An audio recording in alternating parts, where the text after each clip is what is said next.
welcome to the channel. My name is Rose, and hey, if you're new, make sure that you subscribe so you don't miss videos in the future. I'm a worship pastor, singer-songwriter. My husband Manny and I work together. We're a husband-wife team, and we do the whole worship ministry thing together, and also writing songs. And we actually just put out a worship album, so we're super excited about that. It is our first album that we've released, and we are so excited. It's called Made to Worship. It's available now, so go check it out.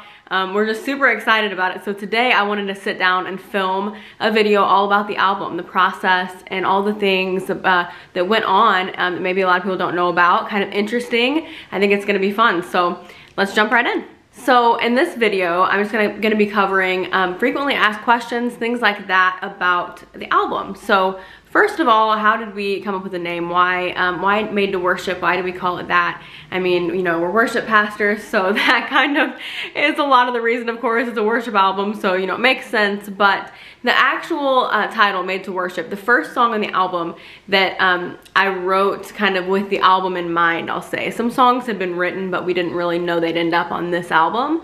So the first song that we kind of came up with was, you know, I had kind of been thinking, and Manny had been thinking, let's write a worship album. Let's write something. And I hadn't actually written anything in a little while. I've always written songs. My first song was when I was 6, and it's hilarious, but I actually won like a little competition with it. So it was really fun, and I've always really enjoyed writing songs.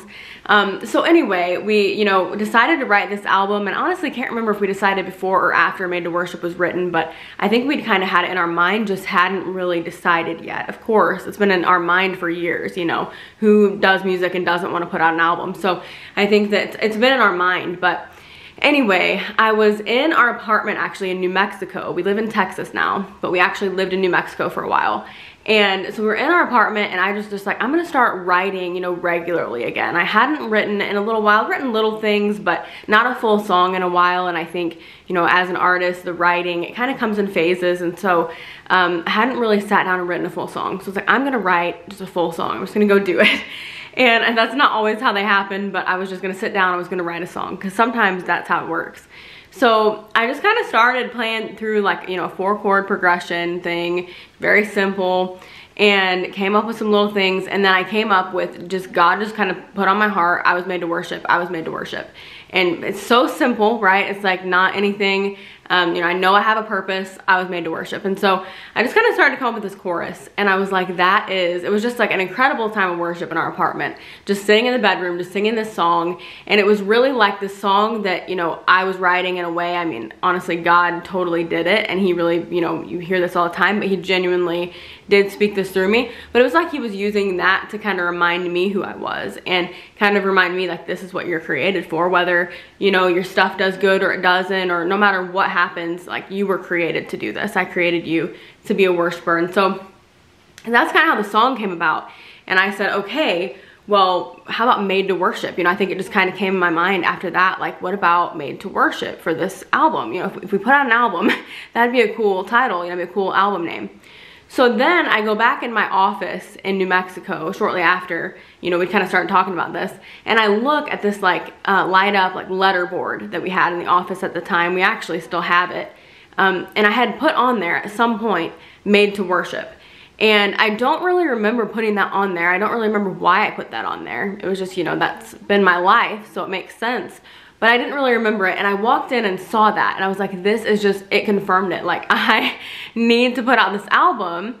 You know, we need to do this. And Manny is always, he's just always, you know, ready to go for it with all this kind of stuff. So he was ready, and he actually writes songs as well. So he had, I'm sure, some written at that time as well. Like I said, we already had some of these written years ago. So it's kind of been a big process that we really weren't always sure what was gonna happen, but it ended up working out. So I'll go into kind of the logistics of things and tell you who the producer is on this album, and I'm sure he'll be producing things for us in the future. I'm so excited to tell you about that. So anyway, let's move on to what we're gonna talk about next. So I guess I'll go ahead, since I mentioned it, and talk about the producer. So this is another really cool story. Like I've talked about before, Manny is really incredible at, you know, mixing things and doing all this stuff with technology and with music and with sound, and he's just really good at it. and far better than me. And he just really understands that type of stuff. But of course, it takes a certain level of equipment and certain things to produce an album with, you know, the way that we wanted it.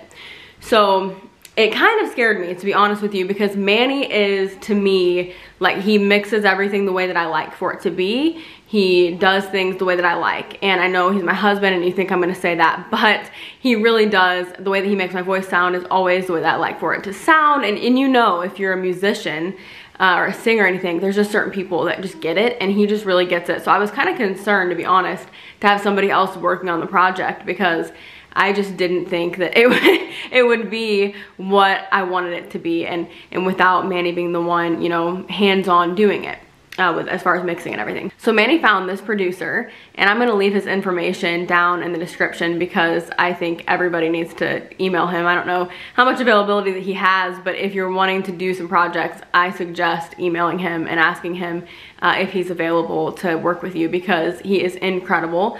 His name's Hamilton, and all of this stuff is all about worship.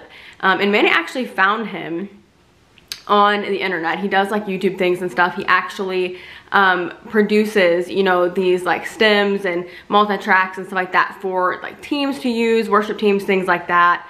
So he kind of already, we knew he understood worship, you know, we knew he understood that style. And it is kind of a specific, you know, specific style. So we knew he understood that. His stuff was really great. So Manny actually told me, hey, let's check into this guy. Let's see, you know, if he'd be available to help us with this. Now, of course, you know, we weren't going to be like in person with him. Didn't even know where he was based at that time. And so it's kind of nerve-wracking, you know, at first to jump into that. So we emailed him. He said that he would be willing to work on it. And so we were like, okay, you know, let's try it out. Let's see, you know, how this goes. So he actually, the first one we did was Made to Worship.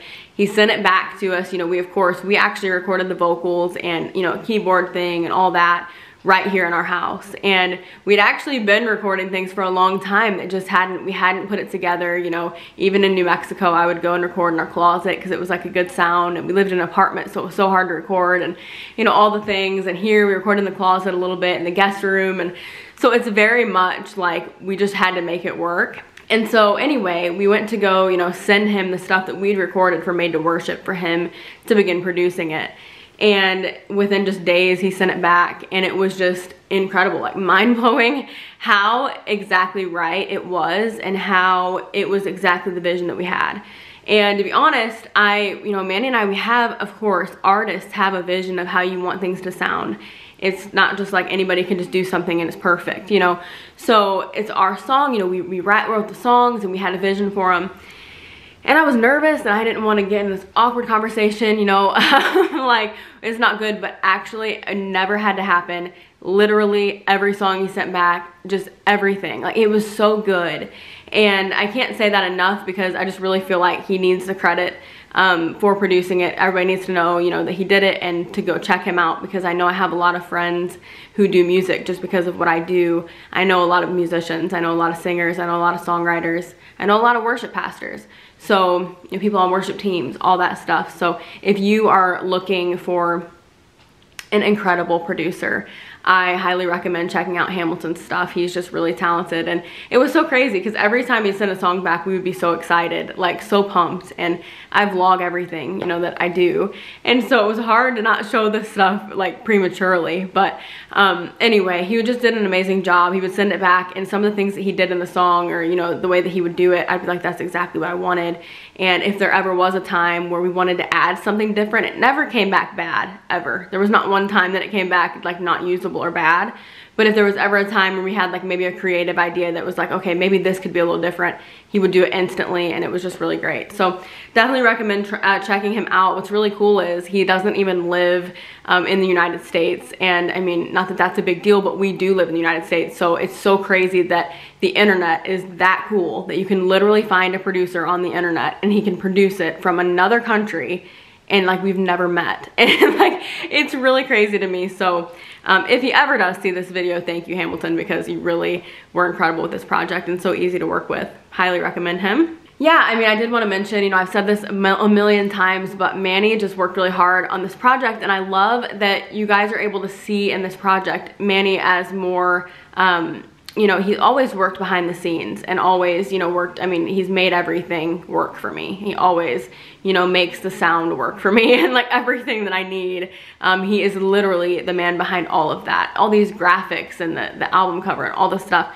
But I really think that it's cool that you're able to see him as a songwriter in this, and he's not a person that wants a lot of attention or anything like that. I'm more like front and center, like not that I want attention, but my personality is like camera, and like I just have this personality that likes that and enjoys it. But Manny's really a behind the scenes kind of person, and so to see him kind of, you're able to see you know, him as a songwriter, I really think it's amazing. So that's gonna lead me into the question that I got on Instagram. Actually, I put out a box, or whatever they call those, little question box, that had asked, you know, what questions people have about the album. I know a lot of people were really interested in the producer part, but a question that I really liked, because I wanted to talk about it anyway. It was from a girl named Glory, and she actually won on our giveaway. She won one of the t-shirts that we were giving away, so that was really cool, and she's just been really supportive, and I don't know her personally, and so I think that's really cool. So anyway, she had asked, what is your favorite song on the album? And I think that's really an interesting question, because it's so funny. Whenever the producer would send a song back after it had been produced, every song was our favorite song. And like after a while, it was like, what is our favorite? Because every song was like, no, that's definitely the favorite one. But I think now that the whole project is done, I definitely have, I think, a favorite song, and maybe it'll kind of shift, you know, throughout seasons. We're working on even a next project, so I know your favorite song, kind of like it does when it's with another artist, you know, it kind of shifts throughout what season you're in. But right now, my top favorite would be How Can It Be, and Manny actually fully wrote that, so that's why I said, you know, it's kind of leading into that. Manny wrote it. He gives me a little bit of credit for like a little part on the bridge that I didn't, you know, he fully wrote it. But yeah, he came up with that song. I think it's just such a cool and powerful song, and I really recommend going and checking it out. I feel like I can say, I keep telling everybody, I feel like I can say that one is really good, because literally he wrote it. So it's not, you know, it's on the album, but he fully wrote it, and there's actually another song that he fully wrote as well. And I keep even forgetting who wrote what. We co-wrote on pretty much all of them. There may be like one or two that we didn't, but anyway, he's a writer on most of these songs, but he did write How Can It Be. And then my second favorite, which How Can It Be is definitely my favorite right now, but I did want to mention my second favorite because I think it's kind of a cool story, and I wanted to do stories behind the songs. Maybe I will at some point and maybe kind of go into them, but my second favorite would be Nothing. We had kind of a hard time naming that one because it could have went so many different ways, but we just kind of thought Nothing, it just kind of like says it. It's kind of like, it's interesting, you don't really know what it's going to be about, and I kind of like that. So Nothing is probably my second favorite right now. But like I said, they all have a story, and I love the story behind them. So Nothing was actually, the first part says, what's hard for me is easy for you. God of miracles, do what you do. And you know, what's scary for me doesn't scare you one bit. And so this actually came from a time that we were in a prayer time in New Mexico again. And somebody had prayed, you know, was talking to God, and just, they were praying out loud. It was in a kind of a circle situation, and they were praying, and I don't remember exactly what they said, but they said something like, God, we know that even though it's hard for us, it's easy for you. Something like that. And it's just like, it hit me, like, that's a song. Like, what's hard for me is easy for you. And they didn't word it exactly like I did in the song, but, you know, they said these things that might be so difficult for us, you know, something like that. And it just kind of brought this to my mind. Okay, what's hard for me, yeah, is easy for you. It's you know, what's scary for me doesn't scare you. And so it kind of brought this to mind, and it really means a lot to me from some things that we went through over the past few years. It's really just a reminder that he is the God of miracles, and the things that scare me and the things that I'm unsure about maybe in the future or whatever, he's not. He already knows. So just really powerful songs. And again, I feel like I can say that because even though it's our album, I really feel like God breathed this stuff. I could have never written these songs, and I just really give him all credit, and he's just so good. And it's really been incredible because, like, you may know or you may not, a radio station in South Africa played Just One Touch, which is another one that I really am just happy with the way that it came out and came together. really ministers to me a lot, and I hope it does to you guys as well. But they actually played that song, and then we're actually hearing back about, you know, one of our songs, How Can It Be, is going to be mentioned on a podcast, and they are putting it, you know, on their playlists and different things. And just so many people that we don't know are promoting this, and that means so much. Of course, people we know, you know, we really appreciate that too, of course. But it's even, you know, just kind of a different kind of cool when it's like people you don't even know, and like, what do they get out of supporting it? And so I just really thought it was cool that people are really doing that, and it's an industry that people are really supportive in. And yeah, really thankful for that. But really just, you know, wanted to kind of go into some things about the album, and you know, just wanted to, I don't know, let you guys know about it, and I hope you guys check it out. I hope it ministers to your hearts in the way that honestly it has to us. It's been such a refreshing time just standing in a bedroom recording, you know, songs. And these songs, one of them I wrote when I was in high school for a fine arts, which is a competition the Assemblies of God go to. If you're AG, fellow AG person, I'm a non-denominational now, but grew up AG. And you know, if you're involved in that, I wrote it for literally fine arts. And who would have thought, you know, that it would be on an album? And it's only God, like finding the producer, you know, being married to Manny, like that. It's just God plays this role. I mean, he just sets these things up. And you see kind of the bigger picture after, and it's like, man, if this little thing hadn't happened, or I hadn't gone to this place, or I hadn't done this, then it wouldn't have played out, you know, the way that it has. And so I'm just really thankful for the fact that his thoughts are higher than our thoughts, and his ways are just so much better than ours, and he has plans. So anyway, thank you guys for watching this video. Thank you for any support on the album, for sharing it, for talking about it, for listening to one song, anything. Literally everything matters and is important and is valuable in this. So thank you for watching. I always say this on vlogs, so I will end it here. Remember, you are incredible. Jesus loves you. I'm praying for you guys, and let me know in the comments if you have you know, some music out there, or if you have a music channel and things like that. I love to check it out, and I would love to support you as well. So thank you for watching, and we'll see you guys later. There's nothing too good that you can